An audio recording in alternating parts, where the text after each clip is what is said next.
नमस्कार दोस्तों क्या आपको अभी अभी कमर दर्द के साथ साथ अपने पूरे पैर में दर्द, झंझनाहट व सुन्नपन की समस्या शुरू हुई है? यानी सियाटिका का जो दर्द है वो शुरू हुआ है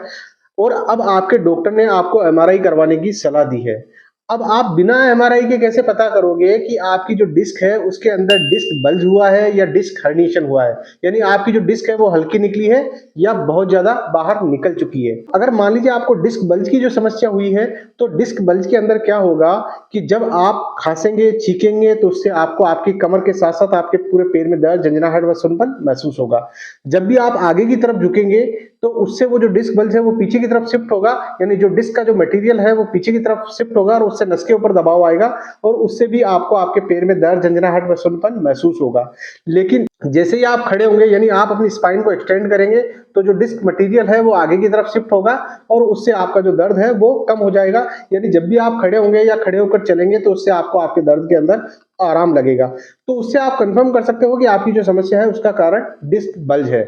लेकिन अगर आपका जो दर्द है, खांसने छींकने से तो आपको कमर में और पैर में दर्द तो होगा ही होगा, लेकिन आपका जो दर्द है वो खड़े होने पे बढ़ रहा है और चलने पे और ज्यादा हो रहा है और बैठने से आपको आपके दर्द में आराम लग रहा है, तो इसका मतलब है कि आपकी जो डिस्क है वो ज्यादा बाहर निकल गई है, यानी डिस्क हर्निएशन हो गया है और उसकी वजह से आपकी जो न्यूरल फोरामिन है, जहां से हमारी स्पाइनल नर्व्स निकलती है, वो जो न्यूरल फोरामिन है वो सकड़े होने लग गए हैं और उससे उन नसों पे दबाव आ रहा है। इसकी वजह से जब भी हम आगे झुकेंगे तो हमें हमारे दर्द के अंदर आराम महसूस होगा।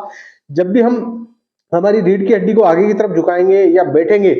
तो हमें तुरंत हमारे दर्द के अंदर आराम मिलेगा और इससे आप क्लियरली आइडेंटिफाई कर सकते हैं कि आपको डिस्क बल्ज की समस्या हुई है या डिस्क हर्निएशन की समस्या हुई है। लेकिन तब जब आपकी ये जो समस्या है वो रिसेंट है। लेकिन अगर आपकी जो समस्या है वो क्रोनिक है यानी पुरानी है, तो उस कंडीशन के अंदर मेनली जो सिम्टम होते हैं वो स्पाइनल कैनाल स्टेनोसिस के सिम्टम होते हैं, क्योंकि डिस्क बल्ज को आप रिड्यूस कर सकते हो, डिस्क हर्निएशन को आप कभी भी रिड्यूस नहीं कर सकते हैं।